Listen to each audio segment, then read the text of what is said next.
Radio Rahim with the Haymaker, David Haye. I stand on a weigh-in stage, which is no strange location for you. I've been here many times. And you've been here with one of the guys who were on the stage earlier. Exactly. I don't know that other than maybe Tyson Fury, a guy who knows Dereck Chisora better than you. As a fighter, opponent, and in a management capacity, where do you see Dereck Chisora in his career and really life as a fighter right now?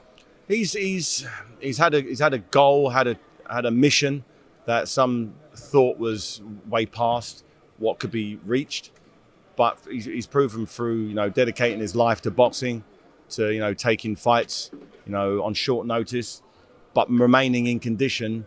He's been able to maneuver himself into a position where he beats Pulev in the O2 Arena. Gets the victory. Not many people thought he'd get the victory there. He pulls off the victory, and off the strength of that, obviously the two fights he had with Parker, very entertaining. The Usyk fight he had, very close, very entertaining once again. So he's given the fans the performances that warrant, when an opportunity comes up for one of the heavyweight champions, for Tyson Fury to think, okay, I need a fight before I fight Usyk. Who's out there? Let me look at the rankings. Who makes the most noise? It's Dereck Chisora. He's kept himself out there, and he's coming off that win. He's in shape, and it just made the fight a very easy one to come to fruition. As you've said, people have written off Dereck Chisora many times. Yeah, for sure. Even after my fight, I remember people saying, "Nah, that's it. He's done." Then after, and I remember when he fought in Monaco. He lost the fight. He looked terrible, and everyone was going, he should retire. That was like 7 years ago. Then he got knocked out against Dillian Whyte. He should retire. Then after the Parker fight, Parker 2, everyone's going, oh, he lasted the distance, but he should retire now. Then before the Pulev fight, people were going, is this one fight too many? And what does he do? He winds back the clock, gets the victory, and here he is coming in against Tyson Fury for the third time. Boxing is a crazy game, but if anyone deserves it, Dereck does. Well, kudos to you for knowing when to retire and staying retired. Yeah. It's the hardest part. A lot of guys know when to retire. It's hard to know when to not return. Where Dereck is now, let's say, in a perfect world for him, somehow he captures the WBC title tomorrow night. That would be the biggest upset in heavyweight boxing ever. Bigger than Buster Douglas, Oliver McCall, Haye. This is the biggest upset. Remember, Dereck Chisora's lost 3 of his last 4 fights. Right, yeah. Going in against someone who's never lost, and a reigning champion. And the champion's beat him twice before, real easy. There's nothing on paper to suggest that Chisora has a chance, except what Tyson Fury said a couple of days ago, where he said, I'm going to walk out into the minute. They shook hands, spat in each other's hands, shook hands to say from the first bell they're going to come out and go toe-to-toe, go to war. He did it against Deontay Wilder the second time.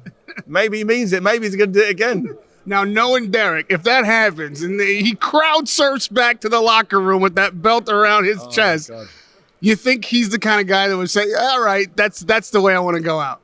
If there's ever a time to do it, not give Tyson Fury the rematch, because I know there's a rematch clause in that contract, and just retire as the WBC champion forever. That would be the fairy tale ending for sure. When it comes to Tyson, though, he has a huge undisputed possible fight on the horizon, but he's yet to sign. He's yet to commit to that fight. Now, I know he's got to take care of business Saturday night, but what do you think is keeping him from putting his name on that dotted line for the fight that everybody in boxing wants to see? I think you want to get this fight out of the way first, and then they're going to sit down, I assume, as the teams. It sounds like from the outside looking in, it looks like this is a pretty easy fight to make. There's no real big network conflicts. So all it is just agreeing a split and who gets what rights from here and sponsorship. You ticket allocation there. Let's make the fight happen. It's not that complicated. So after this fight, I really think it won't take long before that unification fight gets realized. I'm very, very excited. I'm looking to see if Tyson Fury can attack someone like Dereck Chisora in the way he did Deontay Wilder in the second fight. Is he that confident that he can just go to war toe-to-toe and give up advantages? Because if he does do that and he's able to beat Dereck Chisora having a punch-up, what stops him then doing the same thing to Usyk, who's significantly smaller? And you saw how Dereck bullied him around the ring that fight. So if he can do it to Dereck, I think he'll then be just too physically superior for Usyk. But if he wants to have a long-range boxing match with Usyk, that then slides back into Usyk's favour. So I think it solely depends on tomorrow night and how Tyson Fury performs. Now, Dereck himself will tell you there's no way he's winning on the card Saturday night. So, knowing the science of boxing, what should fans be looking for from Chisora, like early? Like, how will we know that he's having a good go? If he's able to land punches, whether they're on their gloves, arms, hips, as long as he's landing on something and he's not in the middle of the ring getting his head jabbed off and Tyson Fury's bouncing around, because Tyson Fury can do that. If Tyson Fury said, I'm not going to get hit with one punch in this fight, and he could do that, but it would be an absolute stinker. People will be booing from the very beginning. But hopefully he doesn't want that. He loves the cheers. He loves the adulation. He loves the fans loving him. So hopefully he gives to the fans what they want. And that's what Dereck wants as well. Dereck's his friend. Why not give Dereck, a straight up punch up? Go for it. Now, we know that conditioning is a major part of the sport. It doesn't always show up until fight night. You don't know how well a guy is just by seeing if he's got six packs or not. You're a legend for the kind of condition that you've put on. We know that Dereck on times doesn't show up 100% in that regard. Is there a way for you to tell if Dereck is in shape, and how did you stay in shape so well for these kind of matchups? Dereck has a team of people who get the best out of him. He puts himself into uncomfortable positions. I think for this fight, he's done a few training sessions at London Shoot Fighters. I think a couple of times a week he'll go down there and do like a very uncomfortable circuit where it's 12 rounds of action, and it feels like you're in a fight. So back in the day, he never used to do that stuff. He's willing to come out of his comfort zone, or he'd be Ruben Tabarez on the Versa Climber, or doing whatever it is. He goes into different scenarios now that are not going to be nice, and he knows they're not going to be nice. But in the past, he kind of, I'll do it tomorrow. But, I think as he's got older, he's realised he needs every edge he can get. He's pushing 40. He's lost 12 fights. He's got an opportunity. You've got to grab it with both hands. The bare minimum he can do is the very best he can. That's the very minimum. So fingers crossed. He's injury free, and he can go into it and just let his hands go. I'd love to see him have a punch up, win or lose. I'd love to see an exchange, two heavyweights just going toe to toe, because they both can do it. I've seen them both do it. Let's do it together. What do you make of the turn of Deontay Wilder? The fight trilogy with Fury could take a man to his retirement. Those kind of wars. But he's clearly returned with resilience. He's got that knockout still in his chamber. Where does he go from here? And do you see a fourth fight with Fury? Not yet. I don't think there'll be much market for a full fight unless I'd like to see Anthony Joshua and Deontay Wilder. I think that's a beautiful fight there. Maybe the winner of that then fights for the WBC, or the winner of that fights Usyk, depending on how the fight goes, if it does happen next year. So you think Josh wasn't ready for that fight straight away? I think Anthony Joshua and Deontay Wilder, they're both coming off losses. Deontay Wilder, a couple bad losses. Anthony Joshua, a couple technical losses. You got outmaneuvered. You get beaten up. So I think it's a great fight, but to prove who is, the big boy. Now, before, I think you called that fight for Wilder. Well, it could have still been an undisputed match. Has anything changed from if it was Joshua Wilder back in the day when we were talking about it undisputed between the two of them? Okay. You called it for Wilder. I said, yeah, Wilder has that, as you saw from the Tyson Fury fight, that one punch knockout power. Could AJ get up from the shots that Fury got up from? I don't know. Unknown. At the moment, it's unknown. Has anything changed from the way you assessed that fight from back when they both had the belts to now? It's hard to think back about how I fought then. But now I'm just a bit tired of these champions fighting other people that doesn't really matter. I just want them at some stage, because they're all opinions.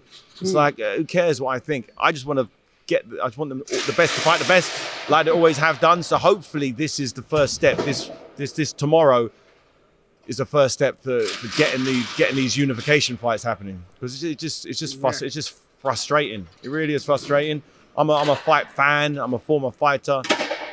I love when the best fight the best, you know, I buzz off it. This is why I'm in boxing. But you've got to wait a little bit now, and you know. So if Tyson Fury manages to get the victory tomorrow, which many people think he does, I'd really be happy if he and Usyk agreed to have a fight, even have 2 fights, have 3 fights, but fight someone that, you know, with me, just make it happen. There's a few fights on the horizon, or at least we wish were on the horizon, that have been denied us in 2022. In 2023, if you were playing God and could make one fight, you could guarantee we get to see one fight. What fight would you make?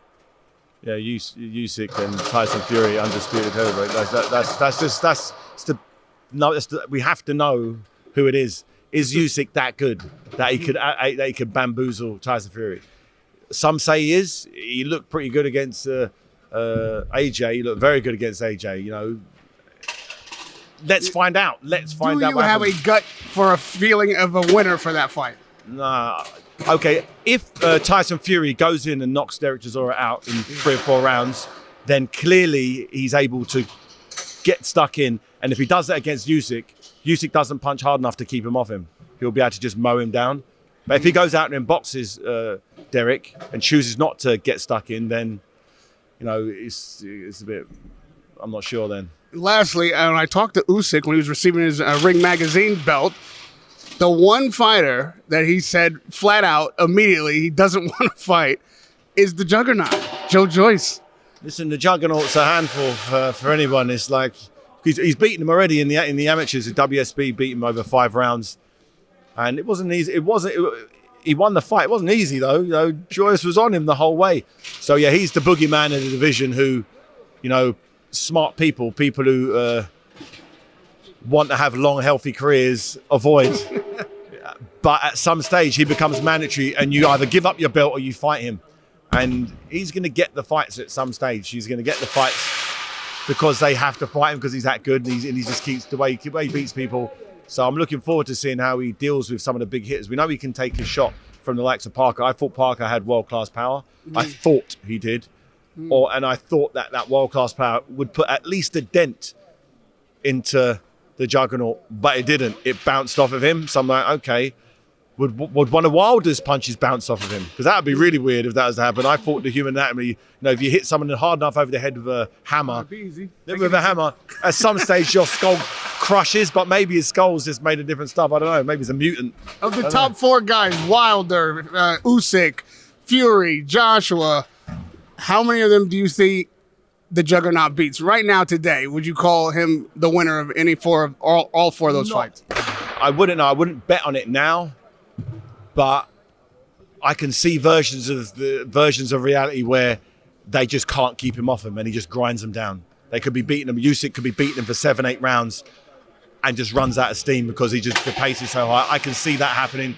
So I've seen video footage of Anthony Joshua sparring with Joyce, and he looked super comfortable. He looked like he was just so much quicker than him. But obviously that was a long time. Joyce, he's got Ismail Salas in his corner, so he's got, you know, good tutelage. Tyson Fury, I can imagine Tyson Fury, because he's so much bigger, you know, and I can see him keeping it long with Joyce. So I don't think he'd want to go toe-to-toe with Joyce, like he's talking about going toe-to-toe with Chisora. I think that wouldn't be the smartest choice. But if he does, once again, he's in there. He's in there with a shout with all of them. Wilder is the only one that I'd be like, ugh, because he punches that hard. But it might bounce off. It might bounce off him. It might bounce off him. You know, Tyson Fury was able to get up after he'd been nailed by him. Maybe Joyce would just keep coming, just cyborg him and just keep walking forward. It's going to be an interesting journey. Might we see, when we talk about a journey, your journey leading you back to representing some fighters, negotiating, managing new talent in the sport?